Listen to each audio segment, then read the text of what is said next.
Bonjour tout le monde, bienvenue sur ma chaîne Inaria Guidance. On se retrouve dans cette nouvelle vidéo pour le tirage de vos énergies générales.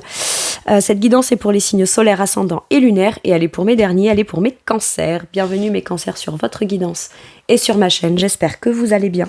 Merci infiniment pour votre présence au quotidien. Bienvenue parmi nous à toutes celles et ceux qui s'abonneront. Et en description sous cette guidance, je vous mets tous les tarots et oracles que j'utilise ainsi que mon lien pour celles et ceux qui souhaiteraient réserver une guidance privée avec moi.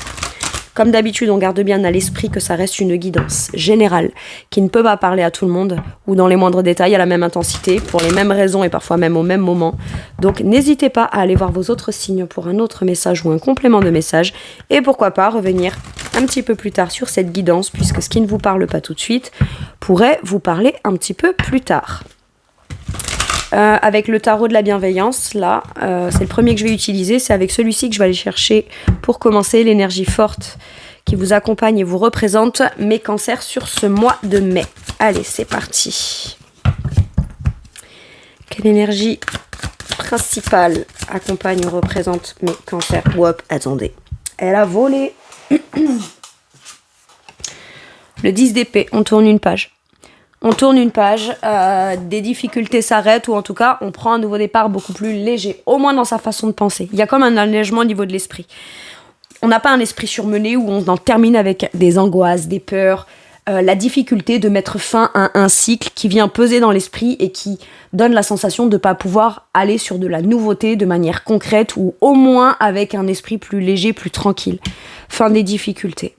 On arrête aussi d'alimenter des pensées qui ne servent pas votre propos, votre avancement, votre positif, ou en tout cas, c'est pas tant que c'est ça qui vous empêche d'accueillir le positif ou de saisir des opportunités positives ou aller de l'avant, mais en tout cas, c'est au minimum ce qui vous fait comme toujours être dans un état d'esprit où vous auriez, il y a la part de vous qui a envie d'aller de l'avant mais qui est peut-être empêchée ou coincée par certaines pensées récurrentes, certaines angoisses ou certaines peurs. Et là on est sur un 10, donc on est sur la fin de ça. On fait un deuil, on tourne une page, on ferme un bouquin et on prend un nouveau départ. Ça a duré longtemps, 7 de denier. Si ça a pris du temps, c'est parce que c'était quelque chose qui peut-être dure depuis longtemps, a touché à plusieurs domaines, s'est multiplié ou ça a été plusieurs choses qui se sont accumulées en couches et il a fallu du temps pour venir nettoyer, déblayer, comprendre, travailler sur soi, puis prendre le temps aussi, soit de s'écouter. Pas de s'écouter dans je suis pas bien ou je suis mal ou ça me blesse ou quoi. Non, mais prendre le temps d'accueillir en réellement ce que ça fait ressentir afin d'y travailler dessus de manière concrète pour par la suite, pourquoi pas dans le potentiel, en faire quelque chose derrière. Parce que le 7 de denier, c'est un travail minutieux, de longue haleine, de tous les jours, où on s'y implique, il y a de la motivation, on est très appliqué à ce qu'on fait, mais parce que, quitte à avoir vécu quelque chose de difficile ou qu'une peur soit présente et qu'elle puisse compliquer certaines choses émotionnelles dans l'esprit, dans des croyances, etc., etc.,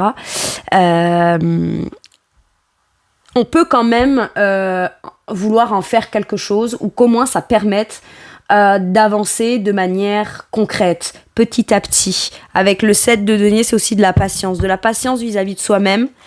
Les choses sont comme elles sont ou ont été comme elles étaient. Ça a pris le temps que ça a pris. Ça a peut-être été des difficultés, comme je vous disais, qui se sont accumulées sur une longue période, mais ça vous a soit appris la patience, soit ça vous a fait comprendre à quel point vous pouviez être patient ou la nécessité de devoir être patient avec soi-même, avec les choses, avec les éléments, parce que parfois on aurait tendance à vouloir absolument vite régler des blessures, régler des problèmes, faire des deuils et avancer, sauf qu'on ne peut pas le faire sans prendre en considération la chose telle qu'elle est, la blessure qui se révèle, qu'est-ce qu'elle peut venir cacher d'autre, jusqu'à quel point elle peut être profonde, etc. C'est-à-dire que là, on a vraiment pris le temps. On a pris le temps, on a vécu les choses peut-être de façon un peu subie, d'accord, on a un peu subi les choses où ça est venu provoquer des angoisses, des peurs, un sentiment de difficulté, d'accord, ou la croyance que les choses sont difficiles, etc. Et mine de rien, le temps que ça a duré permet qu'il en ressorte quelque chose qui sera beaucoup plus salvateur pour vous. C'est ça que je sens là avec ce 10 d'épée. Ok, ce 10 d'épée avec ce 7 de denier surtout en dos de deck. Ok. C'est ce qui s'est construit avec le temps, s'en va avec le temps, et j'accepte le temps que ça prend. Par contre, il arrive un moment où il est temps soit d'en faire quelque chose de concret, soit comme pour venir transmuter le truc ou la blessure ou ce qui a été long, lent, laborieux, etc. Soit pour du coup voilà, on peut y trouver aussi, au travers de beaucoup de difficultés, on peut y trouver une passion, une vocation, une facette de sa personnalité qu'on n'aurait pas pu découvrir et qui aujourd'hui sera porteuse pour vous. Si on n'était pas passé par là, on n'aurait pas pu la découvrir, cette compétence, cette capacité, cette envie, ce désir caché. Moi, j'ai tout ça là avec ce 10 d'épée. Donc finalement, j'ai l'impression que vous en êtes sur la phase de on termine, on boucle un chapitre, on met un point final. Oui, c'est compliqué, oui, ça a été difficile, ou c'est peut-être difficile de mettre un point final à quelque chose qui ne sert plus votre propos et votre avancée. Mais en tout cas, si c'est ça et qu'il y a encore un blocage à ce niveau-là, on en a bien conscience. Et du coup, on s'accorde beaucoup de patience pour soi-même, d'accord ? On est plus patient avec soi, on n'est pas dans l'agacement, dans l'autocritique, l'auto-jugement, l'auto-sabotage, etc. Quel est votre challenge, l'as d'épée ? Votre challenge, c'est de partir sur la nouveauté, de décider. Ça, c'était avant, je décide d'y mettre un terme, que ça peut être, pas forcément par rapport à des événements qui se sont passés, mais ça peut être des pensées ou des croyances que vous savez qu'elles sont peut-être logiques, pragmatiques, elles vous ont été transmises, etc., etc. Donc, c'est pas pour rien, il y a peut-être une notion de loyauté à ces pensées, à cette éducation, etc. Ça peut être simplement ça. Et il y a besoin comme de prendre conscience, là, mais alors vous en avez conscience, mais il y a besoin de décider. L'as d'épée, c'est j'ai conscience des choses. J'ai bien conscience que si je mets un terme à certaines croyances ou que je mets un terme dans mon esprit à vouloir continuer à nourrir, alimenter, penser ou repenser ou me convaincre que je suis encore en train de vivre ce qui m'a mis dans un état mental, psychologique ou même émotionnel difficile, je peux m'en sortir, on le sait, mais là, votre challenge, c'est de le décider. De le décider, de vous le clamer, de vous l'affirmer. Et quand il y a des pensées obsessionnelles qui reviennent, ou qu'il y aurait tendance à se dire... parce qu'on a pris l'habitude là-dedans, c'est pas confortable, c'est pas forcément sympa à vivre, mais on s'y est comme accoutumé. Et on n'a plus envie de s'accoutumer de ça, ou de rester dans l'accoutumance de cette certaine forme de pensée qui maintient dans un état qui ne permet pas... d'avoir l'esprit plus tranquille. On a l'esprit tranquille parce qu'on a une bonne conscience peut-être, parce que c'est des choses qui se sont provoquées en conséquence, une blessure, plus une trahison, plus une croyance, plus ci, plus là, mais à la base ça a été provoqué par quelque chose peut-être d'extérieur. Et il y a besoin là comme de se rendre compte que prendre toujours un nouveau départ, au moins, ça commence déjà au moins dans l'esprit. La volonté de vouloir prendre un nouveau départ. Donc on commence à en prendre conscience. Maintenant, on peut aussi paniquer, avoir l'impression de ne pas maîtriser totalement cette nouvelle façon de voir ou cette volonté de prendre un nouveau départ ou de prendre une décision ou de partir au moins l'esprit tranquille. On se dit ouais, mais du coup si je quitte le navire de la galère, ça fait de moi quelqu'un qui ne souffre plus de ça. Ça ne veut rien dire. Ça veut juste dire que vous décidez de ne plus vous identifier, vous, à la souffrance de ce que vous avez vécu. Par contre, de quitter le navire de ça vous permet de vous dire, moi j'ai ma conscience pour moi, je quitte le navire, je sais pourquoi, parce que j'ai un but, j'ai un objectif, j'ai une vision, j'ai une idée, j'ai pris une décision qui est la bonne pour moi. Et pas qui vient faire vivre la part de moi qui a encore besoin de croire qu'elle doit rester dans le navire de la galère, quoi. C'est un peu ça. Ok. Quel est votre atout, mes cancers ? Vous vous positionnez, vous vous imposez à vous-même. Que tu sois prêt ou pas à prendre ce nouveau départ ou à aller vers ce que tu sais être clair pour toi, si ton esprit ne veut pas le dire de façon affirmée comme étant une vérité intérieure, même si c'est une vérité intérieure mais qu'on a du mal à la conceptualiser pour voir comment elle va se manifester, où est-ce qu'elle va nous mener, comment est-ce qu'elle va venir acter les premiers pas ou comment est-ce qu'elle va s'exprimer, c'est pas votre tête qui doit s'exprimer, c'est vous qui vous exprimez. J'ai ça. Avec l'énergie c'est la justice dans le tarot, hein.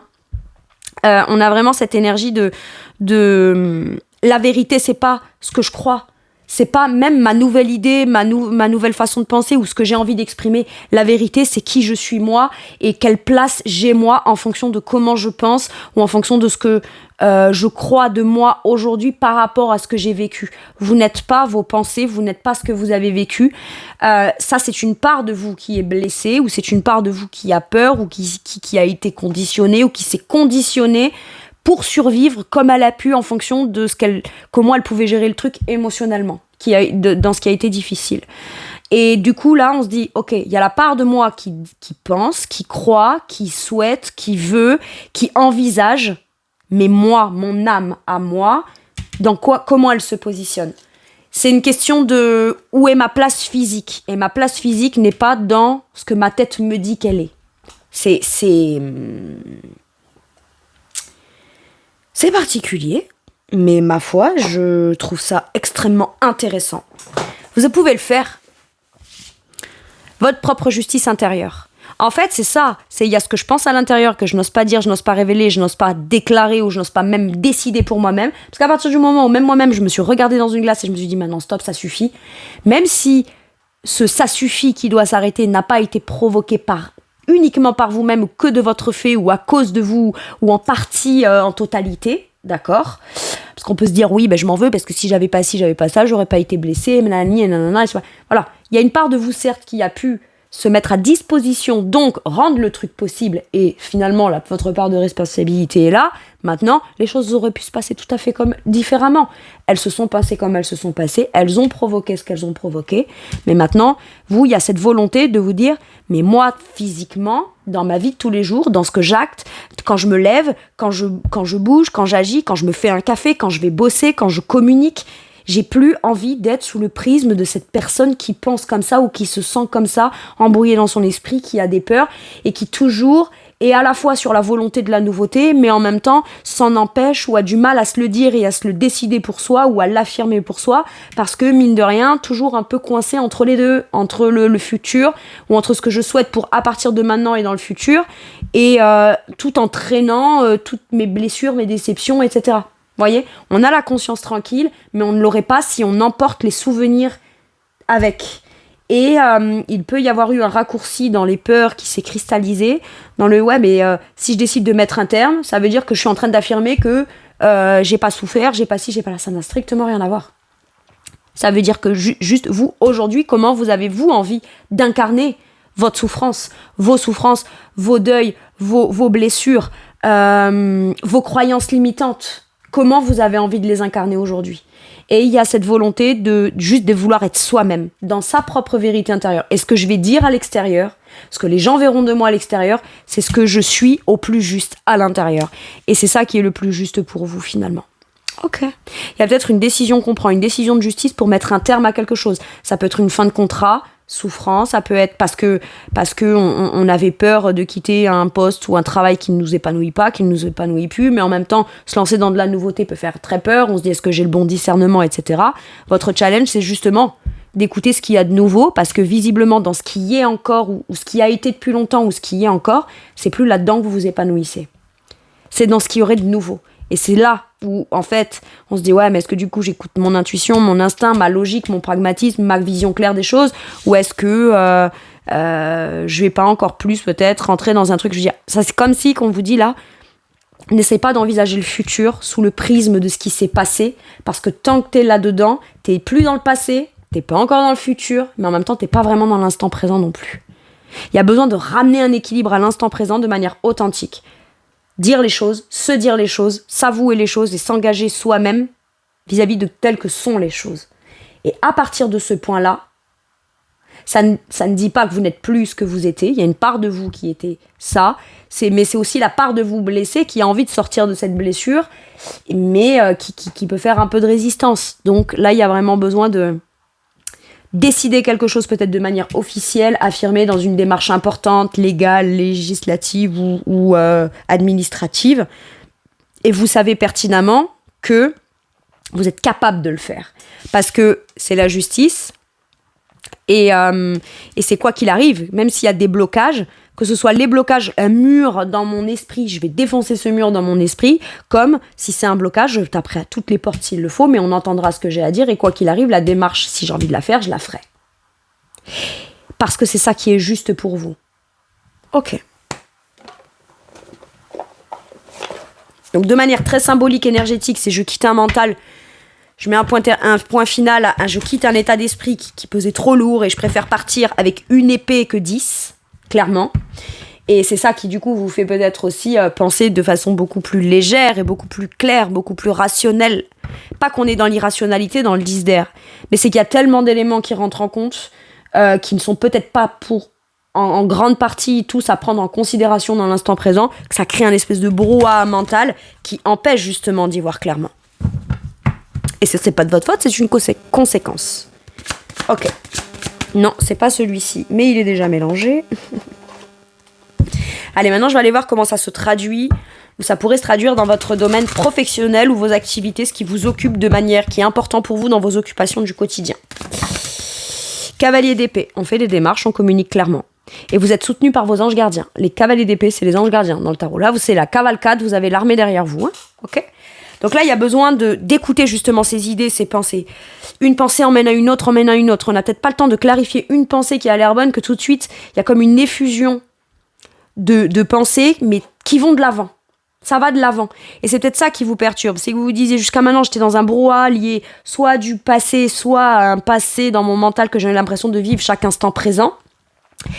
Et je suis pas inspirée par de la nouveauté. Et là, si on accepte une idée, une décision, une vérité intérieure et qu'on a le courage de l'exprimer ou de se l'exprimer à soi-même et de l'incarner, de le dire officiellement ou de le révéler, visible ou au moins de se le décider parce qu'on sait que c'est ce qui est juste pour soi, même si c'est quelque chose qu'on mettra en application dans les faits peut-être plus tard, pas tout de suite, mais au moins il y a besoin de communiquer. Et vous vous rendrez compte que finalement une idée vous mène à une idée, vous mène à une idée. Mais pourquoi ? Parce que toutes ces idées-là, elles viennent pas qu'à partir de maintenant. Elles étaient comme en latence, en attendant que vous décidiez de quitter un certain état d'esprit qui ne vous servait pas, ou qui ne vous servait plus, ou qui venait comme faire un espèce de brouhaha sur quelque chose qui aurait pu être clair, mais qu'on n'a pas su voir et identifier parce qu'il y avait trop de pensées autour, là. Ok.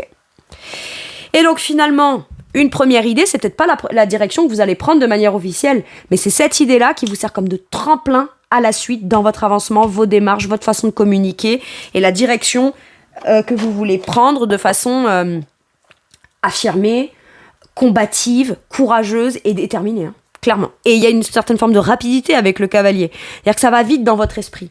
Mais ça va pas, finalement, c'est pas tant que ça va vite dans votre esprit, c'est juste que quand on laisse la place aux idées, à sa façon de penser, à ce qui nous intéresse, à ce qui nous interpelle et à ce qui nous rend curieux ou curieuses, et qu'on ne laisse la place qu'à ça et qu'on ne se laisse plus envahir, il y a de la place, quoi. Donc forcément, on a l'impression que ça part dans tous les sens ou que ça va très vite. Non, c'est juste qu'on est enfin capable de se dire, derrière tout ce brouhaha mental, il y avait tout ça. Toutes ces idées, toutes ces pensées, toute cette curiosité, toute cette volonté d'avancement, etc., etc. C'est chouette, hein. Allez, qu'est-ce qu'on vous dit sur le cavalier d'épée ? Donc là, ça peut être, je fais une démarche, je communique, je m'affirme, j'annonce les choses, cash. Je viens pas pour me justifier, je viens pour te dire. C'est ça, le cavalier d'épée. Le pape. On communique par rapport à un engagement qu'on veut prendre ou ce qu'on sait être de l'ordre de ses propres valeurs. À partir de maintenant, je communiquerai, je m'engagerai, je ferai des démarches en fonction de ce dans quoi moi j'ai envie de m'engager. Si moi je me sens bien alignée, que je sens que c'est ma mission, que c'est là que je veux aller, c'est là que je veux m'engager et que ça correspond à mes croyances, ma foi, mes principes, mes valeurs, je peux aussi apprendre des choses nouvelles. Mais à partir du moment où ça vient contribuer à me renforcer dans quelque chose dans lequel j'ai envie de m'engager, dans une notion de fidélité, de loyauté vis-à-vis de moi-même ou d'un engagement que j'ai envie de prendre mais que je n'ose pas prendre jusqu'à maintenant je ne communiquerai, je ne ferai des démarches qu'en direction de cette chose-là. Vous pourriez aussi avoir quelqu'un qui vous conseille en fonction de ce que vous avez à dire, à demander, à des démarches à faire, etc. Vous dites quelque chose et la personne là, peut-être un conseiller, une conseillère, quelqu'un d'aidant, quelqu'un qui peut vous accompagner dans une démarche ou qui peut venir vous défendre aussi dans une démarche. C'est ça le pape. Ok ? Et c'est peut-être vous aussi qui avez envie de commencer des démarches pour monter quelque chose qui sera soutenant et aidant pour d'autres. C'est possible. Aujourd'hui, vous avez peut-être besoin de recevoir des informations, mais ces informations vous permettront d'avancer professionnellement ou dans ce qui vous occupe, vis-à-vis de quelque chose auquel vous en avez beaucoup à apprendre, mais où par la suite, quand ça deviendra votre nouvelle routine ou votre nouveau quotidien, vous aurez une expérience à raconter, vous aurez une histoire à raconter qui pourrait enseigner à d'autres ou montrer à d'autres ou permettre à d'autres d'avoir des déclencheurs pour eux aussi. Ok. Dans votre sphère matérielle et financière, qu'est-ce qu'on vous dit ? Une seule, s'il vous plaît. Pour mes cancers, dans le financier et le matériel pour le mois de mai. Celle-ci, 2 d'épée. On a des doutes. On n'y voit pas encore tout à fait clair. Si vous hésitez entre 2 options, 2 situations, vous avez l'impression de ne pas y voir suffisamment clair pour pouvoir décider comment vous allez... Alors, est-ce que je dois prendre une décision uniquement par rapport à mes idées, mes pensées, mon intellectuel, la richesse de l'enrichissement de mon intellectuel, mais en même temps, est-ce que je me trompe pas dans une décision ou quoi ? À ce moment-là, si vous pensez ne pas avoir le bon discernement, ne vous bloquez pas à ne pas prendre de décision. Peut-être aller demander l'avis de quelqu'un en qui vous avez confiance, qui est plutôt bien conseiller ou conseillère, ou qui est expérimenté, ou qui s'y connaît, ou qui connaît le domaine, qui connaît le sujet, qui peut vous aider avec une façon très objective, d'accord, de vous conseiller au mieux, afin que peut-être ça puisse vous aider à faire un choix. Le 2 d'épée nous parle peut-être d'une dualité dans une direction. Si je prends cette direction et que je fais cette démarche, je pourrais y perdre momentanément, matériellement et financièrement, mais en même temps, j'aimerais tellement me dire que c'est en faisant ce choix-là que plus tard je pourrais y voir plus clair. J'ai des idées claires sur mes ambitions matérielles financières, sur des projets que j'aimerais pouvoir mettre en place, mais je doute de moi, ou j'ai des doutes. Bon, s'il y a le moindre doute aussi concernant un contrat qui concerne de l'argent, ça peut être un contrat de travail ou une proposition, quoi. Il y a besoin peut-être de prendre le temps, si on doute de la moindre, du moindre truc, matériellement et financièrement, soit parce qu'on ne comprend pas, soit parce qu'on pense le comprendre d'une autre façon, mais on appréhenderait que finalement ce qu'on ait compris, ce soit pas ça que ça veut dire ou quoi, vous rappelez, vous demandez, ou alors vous faites lire le contrat à quelqu'un d'autre en disant d'après toi, qu'est-ce que ça veut dire ? Est-ce que tu penses que ça veut dire ce que je pense ou quoi ? Il y a un truc comme ça, ok ? Si vous avez des doutes, prenez juste le temps soit de bien le relire, mais par contre on vous dit, c'est pas la peur qui doit... Si le contrat il est clair, ou si ce qui concerne de l'argent dans vos idées, c'est clair. Je fais ça, je peux obtenir ça. Et que c'est sûr et certain. C'est vos peurs et vos doutes à vous de devoir prendre cette direction qui peuvent venir entrer en jeu dans votre matériel et pour votre matériel et votre financier. Maintenant, si c'est pour obtenir quelque chose que vous devez lire en amont, étudier en amont et que vous avez des doutes, n'hésitez pas à les demander. Peut-être de l'aide à quelqu'un qui peut-être verrez s'il y a le moindre soupçon d'un doute ou si en effet vous n'avez pas bien compris le truc tel qu'on vous le propose ou qu'on vous le présente. Ok. Qu'est-ce qu'on vous dit ? Justice, comme là. Cavalier d'épée, comme là. Moi, j'ai l'impression qu'il y a un choix à prendre, à faire pour trouver un équilibre, peut-être un partage, communiquer de manière claire, franche, sincère et avoir le courage de dire quelque chose, soit pour obtenir ce qu'on est censé obtenir à la suite d'un contrat qu'on quitte, comme par exemple, j'hésite, est-ce que je démissionne ? J'en sais rien moi, est-ce que je démissionne ou est-ce que je demande une rupture conventionnelle ? Demandez en faveur de ce qui vous semble être vous le plus juste et équilibré dans votre vérité. Maintenant, il faut se sentir légitime à recevoir. Je crois que là, il y a un truc.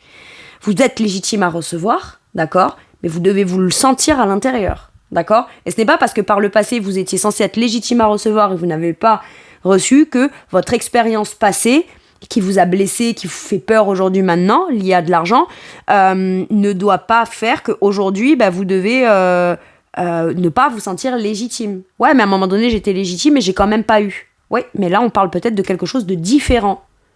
Ok ? C'est peut-être quelque chose de différent. Et à partir du moment où c'est différent, ça concerne un autre domaine, c'est dans un autre temps, un autre moment ou quoi, c'est pas parce que les choses se sont passées une fois comme ça qu'elles se repasseront une autre fois comme ça. Et s'il y a besoin de faire intervenir la justice, j'allais dire les anges gardiens, mais je sais pas, avocats ou des choses comme ça, faites les démarches. Il y a besoin. Ok. Au départ, je crois qu'il y a certains d'entre vous qui souhaitaient quitter sans faire de vagues, parce qu'on veut pas faire de vagues, on veut pas... Parce que déjà, peut-être qu'on culpabilise de quitter quelque chose ou de vouloir... ça peut être, je sais pas, vous quittez votre couple, ou il y a un divorce, ou il y a quelque chose comme ça, et le simple fait de vous partir, vous avez l'impression de déjà enlever quelque chose. Alors qu'en réalité, vous n'appartenez à personne, vous appartenez juste à vous-même, et c'est complètement légitime de recevoir du matériel et du financier quand on a construit quelque chose ensemble, en fait. D'accord ? Mais il y a le truc de ouais mais bon déjà que je décide de partir machin, ça se peut, c'est pas, il y a rien qui est fautif chez l'autre, peut-être si l'autre est fautif, je m'entends, si ça va pas du tout et que l'autre a sa part de responsabilité et que ça y contribue à quelque chose qui est difficile à vivre, c'est chacun qui a sa part de responsabilité. Mais là moi j'ai l'impression que vous pourriez vous dire bah ouais mais ça se peut, je quitte un truc qui en apparence ça peut être quelque chose que c'est vivable quoi, ou c'est pas mauvais, ou c'est pas mal, donc je culpabilise peut-être de partir, ou j'ai du mal, et pour ça vous devriez renoncer à vos droits matériaux et financiers quoi. Ben pas du tout, vous voyez. Pas du tout. Et j'ai aussi pour certaines personnes, tant qu'on continue comme ça, même si on n'est pas bien, mais qu'on se tait, qu'on l'exprime pas, les choses se passent comme si rien n'était. Et au moment où vous exprimez le fait de ne plus vraiment en pouvoir, c'est à ce moment-là que l'autre se révèle peut-être aussi une part de lui ou d'elle dans un masque qu'il ou elle portait, de ah bah puisque c'est ça, tu t'en vas ou quoi, bah il faut bien que je trouve un truc concret pour en gros t'embêter quoi. Et te faire douter de toi, ou te faire voilà, ou soit tu t'en sortiras pas, soit enfin, vous voyez, un truc un peu culpabilisant. Mais en fait à ce moment-là ça veut dire, enfin je veux dire, si on vous aime on vous laisse partir si vous voulez partir, si c'est votre cas, voyez. Et par contre on n'a pas à vous faire douter de vous sur votre compétence, votre capacité ou ce qui se passera pour vous après, parce que vous n'êtes pas en train de quitter quelqu'un pour qu'il vous dise tu t'en sortiras pas toi plus tard. Vous êtes en train de quitter quelqu'un à qui vous êtes en train de dire c'est à moi, que c'est avec toi là actuellement. Peut-être que je m'en sortirai pas plus tard, en tout cas tout ce que je sais aujourd'hui, c'est que c'est avec toi que je m'en sors pas aujourd'hui. Et souvent les gens, parce qu'on s'en sort pas avec eux aujourd'hui, ils voudraient pas vous voir vous en sortir vous seul plus tard. Moi j'ai un truc comme ça, donc faites bien, ne remettez pas en cause votre bon discernement, sous prétexte qu'on vient vous faire douter, parce que ça résonne en vous comme un truc du passé, ou vous n'avez pas envie d'avoir l'impression de retomber dans un truc difficile ou quoi. Non. Le passé, c'est le passé. La décision que vous prenez pour vous aujourd'hui, c'est comme ça. Et ce qu'on vous dit de vous aujourd'hui, qui déterminera plus tard, il n'y a que vous qui le saurez, et qui en déciderez quand vous le vivrez. Ok ? J'ai un truc comme ça. Maintenant, il y a peut-être besoin aussi là de communiquer clairement pour venir rétablir un équilibre ou obtenir quelque chose que vous vous sentez légitime à devoir avoir légalement. Enfin, je veux dire, voilà. Je sais pas moi, admettons, vous avez des heures en plus au compteur et vous les demandez pas, et vous doutez de vous et vous avez peur d'aller les demander, ou c'est pas le bon moment, ou machin. Ah bah, aujourd'hui je voulais y aller, mais j'ai entendu un bruit de couloir comme quoi le patron a eu un truc qui est tombé en panne, machin. C'est pas votre problème. Vous, les heures, vous les avez déjà faites en fait. Donc à un moment donné, si on vous dit non, bah pas maintenant parce que là, si là, vous êtes légitime de dire ok d'accord. Pensez que le mois prochain ou dans 2 mois, quand ? Vous êtes légitime à demander le quand en fait. C'est un exemple comme un autre, mais voyez ce que je veux dire ? Vous êtes légitime à demander la précision sur des propos afin de vous ne pas douter de vous sur ce que vous êtes légitime à recevoir. Et faites les démarches, communiquez clairement. Si vous communiquez clairement et que vous dites de manière cash et franche, sans pour autant être agressif ou quoi, c'est même pas ça. Mais en disant très bien, eh ben moi je veux une réponse. Je sors pas avec mon argent là, très bien. Par contre, je veux savoir combien j'aurai, sur quelle base, pourquoi, comment, quand, où. C'est comme ça. Et ça, cette réponse-là, vous êtes légitime à l'avoir. Au minimum ça. Et au mieux, bah, si c'est faire la démarche pour obtenir de façon légale, officielle, machin, que quelqu'un de, entre guillemets, dans la hiérarchie supérieure à vous, à votre patron ou à la personne concernée là-dedans, dire eh ben non, c'est comme ça, madame aura ci, monsieur aura ça, ou madame aura ci, madame aura ça, et inversement, vous avez compris, eh ben s'il y a quelqu'un d'autre qui doit trancher en votre faveur, eh ben n'hésitez pas à le faire. Ok.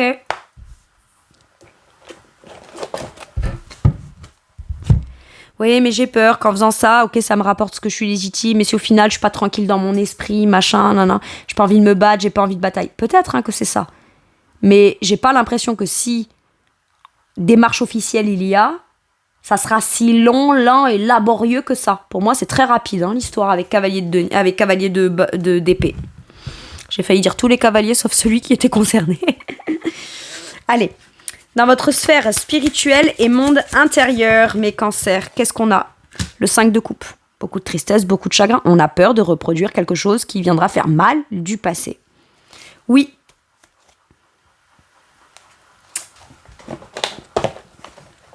Tristesse, chagrin. Eh ben, vous voulez que je vous dise, c'est extrêmement logique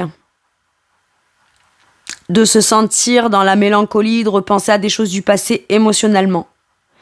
Mais cette mélancolie ou cette tristesse remonte. C'est comme si que vous prenez conscience que vous devez pleinement la ressentir sans tenter de la comprendre ou d'y mettre une certaine forme de logique, parce que sinon elle va se cristalliser, on va essayer de la mentaliser, de lui donner une raison logique valable, soit pour tout faire pour se convaincre ou se trouver des trucs dans la tête, dans l'esprit pour l'enfouir et pas la libérer. Non, en fait j'ai l'impression que vous allez vous dire ok, je me sens mal, je me sens pas bien, je suis triste, ou alors voilà, il y a un truc comme ça, ou je suis triste là où je suis, ou alors finalement je me rends compte que je voulais quelque chose de nouveau, mais c'était encore ma tristesse du passé qui m'empêchait de pleinement me laisser aller en confiance à quelque chose de nouveau émotionnellement. C'est toute une prise de conscience comme ça. Maintenant je vais accepter les choses telles qu'elles sont. Je suis pas bien à l'intérieur, je suis triste, c'est ok, ça ne durera pas. Ça ne durera pas. Par contre, pour m'assurer que ça ne durera pas, je vais arrêter d'essayer de l'enfouir, de la garder avec moi, d'en faire un argument convaincant ou auto-convaincant qui m'empêche d'aller vers quelque chose que j'aspire de mieux. Vous voyez, c'est tout ça. 5 de coupe. 5 de coupe, c'est tristesse émotionnelle, oui. Difficulté émotionnelle, oui. Mais le message du 5 de coupe, c'est t'es triste et c'est normal que tu sois triste parce que tes coupes se soient renversées. Mais tu ne peux plus les rattraper. Et tu le sais qu'il y a un truc que tu ne peux plus rattraper. Donc tu le sais que ça ne sert strictement à rien de faire focus sur des coupes qui se sont renversées. Par contre, regarde. Ressens ta tristesse, pleure un bon coup. Une fois que c'est fait, tu relèves la tête et regarde, t'as 2 coupes derrière pleines qui t'attendent. Moi, j'ai l'impression que vous voulez plus rien regretter, vous voulez plus avoir de remords. Enfin, vous préférez avoir des remords que des regrets. Ok. Qu'est-ce qu'on vous dit ? 3 de coupe. Il y a besoin de retrouver... Il y a besoin de faire évoluer quelque chose d'émotionnellement. De ressentir de nouveau de la joie émotionnelle. La possibilité que se sentir accompagné, soutenu, compris émotionnellement dans un échange et un partage, c'est possible avec d'autres. Sauf que pour pouvoir être lié à des gens émotionnellement et que ce soit porteur, évolutif, positivement pour tout le monde, il faut déjà quitter un état d'esprit, un état émotionnel qui ne sert plus l'évolution positive de votre futur émotionnel. Ok.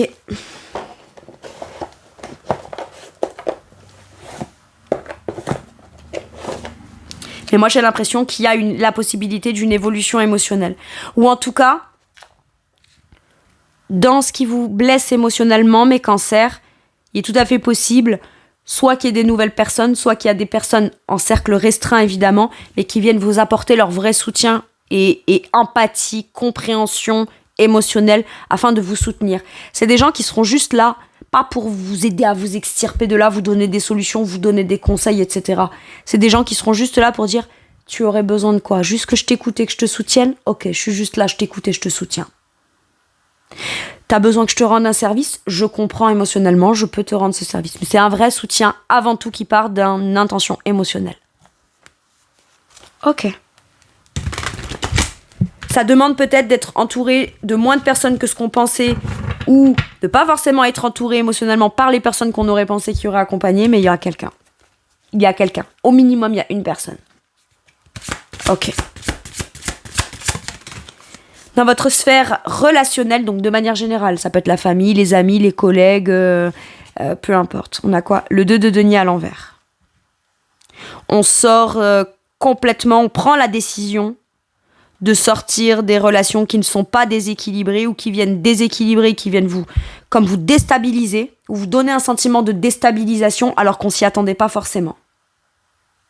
Mais sortir de certaines relations qui déstabilisent vous permet de juste être stable vous-même avec vous-même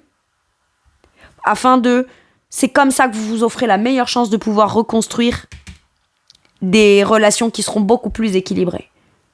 Beaucoup plus... où tout le monde fait de la relation quelque chose à devoir gérer comme étant une priorité. Vous avez des priorités relationnelles à devoir traiter. Faites le tri.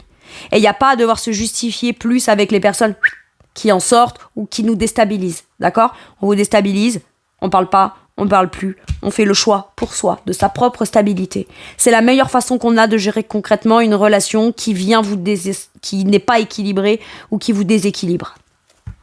Parfois, c'est pas de tenter de donner des arguments, faire, acter, discuter, qui viendra rééquilibrer. C'est juste d'arrêter justement de s'investir ou de faire le choix de s'investir dans un truc bancal, parce que ça, en fait, plutôt que de ramener la personne à vous, j'ai ça comme sensation et comme image, plutôt que de ramener la personne à votre cause afin que ce soit plus équilibré finalement, comme si qu'on lui jetait un truc, donc ça penche toujours, il ou elle a réussi toujours, ou ce type de personne-là arrive toujours à faire pencher le truc dans sa balance, mais du coup on reste toujours déséquilibré, quoi. Ok. Ouais.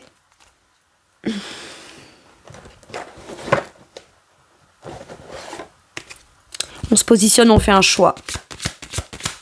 Relationnellement. Et on ne parle plus, on ne discute plus, on n'échange plus, j'ai l'impression qu'on ne donne plus l'heure à des gens qui, de toute façon, ce qu'on leur dit, quelles que soient les intentions, les envies, les besoins, les raisons, le pourquoi, ils en feront toujours un truc pour prêcher pour leur paroisse plutôt que de vous comprendre vous. Donc faire en sorte que les choses soient équilibrées, quoi. Donc j'ai l'impression qu'on sort de ce genre de relation-là. Tout ce qui n'est pas stable ou qui pourrait venir me déstabiliser, j'en prends plus considération ou je l'intègre même pas. Ok. Roi de bâton, vous vous affirmez. Ben ouais. Et regardez-moi ça. J'ai encore ce 7 de denier en dos de deck. Comme ce que j'avais avec ce dos de deck là après le 10 d'épée. Donc, patience, persévérance. Alors, pour certains et certaines, vous pourriez me dire « Ouais, mais ça fait longtemps que j'attends, mais j'en ai marre, ça fait longtemps que j'attends, ou je sais pas, peut-être vous avez attendu après quelqu'un, ou quelqu'un vous offre un truc dans le potentiel qui est positif, et à chaque fois vous vous dites « Bah voilà, vu que j'ai attendu, maintenant je suis déçue, parce que soit j'ai pas de retour, soit j'ai pas un retour positif, alors que ça avait l'air d'être génial, super, et des trucs que je comprends pas, etc. » Maintenant, en fait, dès le départ, vous allez vous affirmer. Vous positionnez. Vous redevenez leader. Le roi de bâton, c'est lui qui ouvre la porte ou qui l'ouvre pas ou qui l'ouvre plus ou qui fait pas. Mais il sait pourquoi et il se fait confiance. Moi, j'ai l'impression que vous pourriez, par du non-acte, du positionnement pour vous-même, de l'affirmation de vous-même, sans pour autant aller le dire, l'exprimer ou quoi, non, vous allez juste l'incarner. Le simple fait de l'incarner, on tentera même plus de venir vous déstabiliser. Si vous répondez pas, vous répondez plus, ou vous affirmez, ou que quand vous répondez, vous affirmez dans le sens de moi, tout ce qui me déséquilibre, ça n'a rien à faire dans ma vie, en fait, bah à ce moment-là, on peut plus venir vous déstabiliser. Et j'ai l'impression que vous avez mis beaucoup de temps à comprendre que d'être comme ça ne fait pas de vous quelqu'un de méchant, de mauvais ou ci ou là. Ça fait juste quelqu'un de qui on arrête de venir abuser, prendre, ou au minimum pas abuser et prendre, mais rien apporter d'échange, de partage et de stabilité, quoi. Et c'est un travail de longue haleine. Et en fait, vous avez relevé ce défi. Tout ce que vous faites dans le quotidien, que vous ayez la sensation de bien faire, pas faire comme il faut, être un peu hésitant ou quoi, tout ce que vous faites de concret pour vous, vous le faites très bien et c'est précisément ce que vous devez faire. Et de toute façon, il n'y a rien que vous auriez pu ou dû faire différemment qu'aussi bien que ce que vous avez fait jusqu'à maintenant et ce que vous êtes en train de faire. C'est ça, le 7 de Pentacle. Ouais, mais il a fallu que je comprenne. Ouais, mais au moins t'as compris. Il a fallu que je fasse différemment, que je me lance. Oui, mais au moins, tu l'as compris. Et j'ai l'impression qu'il n'y a plus rien qui vous fera douter de vous.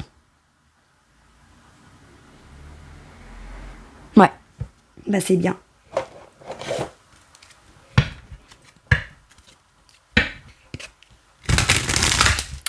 Pour certains et certaines, j'ai l'impression que vous en avez ras-le-bol de venir vous faire déstabiliser par des gens qui se présentent tout feu, tout flamme, qui ont une énergie folle, un charisme, etc. Et ça peut être le charisme des gens ou leur affirmation d'eux-mêmes qui vous fait, qui vous déstabilise. Vous pouvez, vous, être déstabilisé face à des gens qui ont un tempérament fort. Mais vous êtes en vous. Vous avez ce potentiel. En fait, ok, je comprends pourquoi je vous dis ça. Je sais plus quel thérapeute ou psychothérapeute dit quand quelque chose, tu l'admires chez l'autre, ou que ça vient de déstabiliser un truc en toi, c'est que ça vient pas forcément te dire un truc de la personne en face, ça vient te dire un truc de toi. Quand il y a quelque chose qui te dérange plus, hein, c'est qu'est-ce que ça vient chercher en toi, que tu n'as pas envie de voir, pas envie de traiter, pas envie de t'avouer ou quoi. Voyez, il y a un truc comme ça. Donc finalement, tout ce que vous admirez chez l'autre, dans le charisme, dans le pouvoir d'action, dans la capacité de leadership, dans la confiance en soi, etc., qui pourrait vous c'est soit vous vous affirmez face à des choses qui ne sont pas stables et qui ne sont pas dans un échange équilibré, etc. Et vous devenez comme ça, ou vous tentez de l'être en vous disant j'ai plus rien à perdre, hein, mais je m'affirme. J'ai plus rien à perdre, mais au moins on viendra pas me prendre sans que j'ai la sensation d'avoir vu quoi que ce soit, qu'on m'ait prévenu de quoi que ce soit, ou sans que on m'apporte une stabilité qui normalement devait être légitime. D'accord ? Soit vous admirez ça chez vous, et ça vient vous décontenancer parce que vous savez pas comment faire. Mais ça veut dire que si vous savez pas comment faire et que ça vous décontenance, c'est que quelque part en vous, il y a une part de vous qui cherche à se dire « si seulement je pouvais être un peu comme ça », c'est que vous pouvez l'être. Parce que quelque chose qui est pas important pour vous et qui résonne pas en vous comme étant potentiellement quelque chose de bien à mettre en place ou une façon d'incarner, ça vous interpellerait même pas, vous ne le remarqueriez même pas. Chez l'autre en tout cas. Donc tout ce que vous remarquez chez l'autre qui vous semble être bien, c'est que vous avez le potentiel de pouvoir vous aussi l'atteindre. Allez, qu'est-ce qu'on vous dit avec celui-ci ? Ah ouais, ça me surprend pas. Larmes de tristesse et de joie. Quand je me regarde dans le miroir, je crois que je vous l'ai dit à un moment donné, c'est que là, c'est vraiment, je me regarde dans le miroir et je m'affirme les choses. Oui, t'es triste.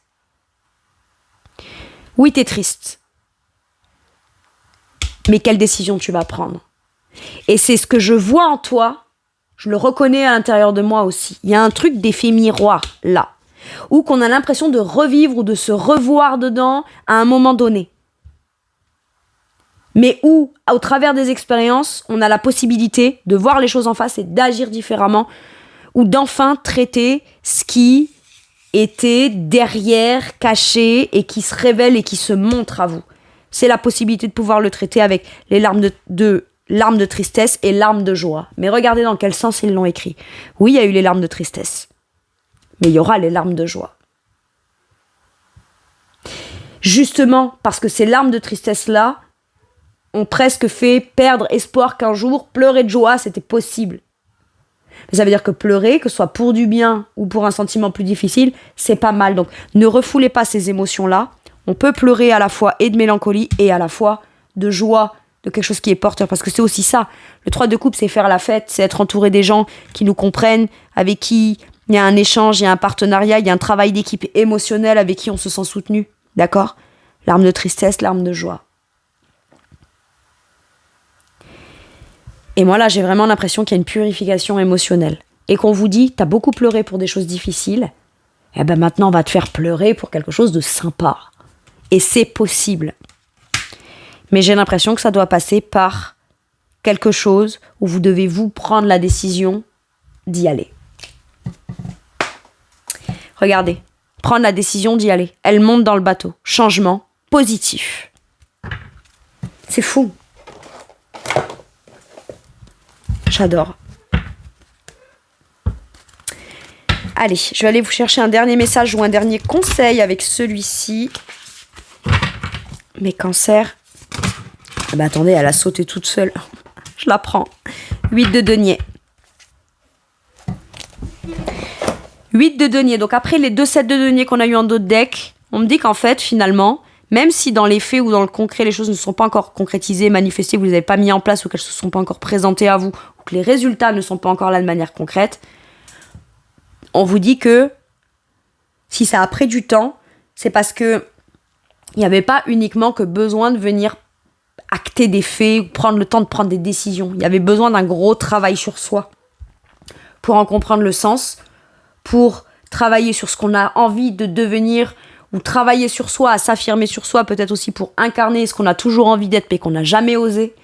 Et pour moi, il y a un gros travail de développement personnel concret qui se fait. Et ça va finir par bientôt porter ses fruits. Ok ? Maintenant, c'est un risque aussi. Je prends le risque d'aller faire, m'investir, apprendre ou transmettre, créer jour après jour, de manière très investie dans ce que je sais être porteur, constructif et récoltant en abondance pour moi. Ok, je vous lis le 8 de denier. Apprendre tout ce que vous pouvez sur un sujet ou un domaine professionnel. Bon, là, pour le coup, ça peut être pro, mais ça peut être de manière générale. Ce qui occupe votre vie, d'accord ? Est-ce que vous voulez voir grandir et porter ses fruits, ce qu'on en aura à récolter, dans lequel on a vraiment envie de s'investir. Ok ? Reprendre l'école, suivre une formation ou trouver un mentor. Souci du détail, un travail de qualité, un travail qualifié que vous aimez. Je pense que vous avez fait un gros travail, aussi de développement personnel pour certains et certaines, de façon générale, sur votre propre amour personnel. Sur votre amour propre. Voilà mes cancers. Et maintenant, ça peut parler aussi à ceux qui veulent reprendre une formation, quitter quelque chose, se lancer dans un nouveau domaine ou un domaine qu'on connaît mais dans lequel on n'a jamais osé se lancer, où il y a besoin d'aller se former, apprendre des connaissances, etc. C'est peut-être une autre information qu'on vous donne. Donc ce 7 de denier évolue en 8 de denier. On passe à l'étape d'après, on commence à pratiquer. C'est en forgeant qu'on devient forgeron. Et au départ, on vit quelque chose de difficile et on ne comprend pas qu'on est en train de se forger dans quelque chose jusqu'au moment où on capte un truc qui est pas mal pour soi, qui permet de grandir et de comprendre des choses même sur soi et d'en apprendre un peu plus sur soi au travers de tout ce qui a été difficile. Voilà mes cancers, c'est tout pour moi pour cette quittance. Je vous remercie de m'avoir écouté. Je vous fais tout plein de gros bisous. Prenez bien soin de vous et à bientôt pour une nouvelle guidance. Merci, au revoir.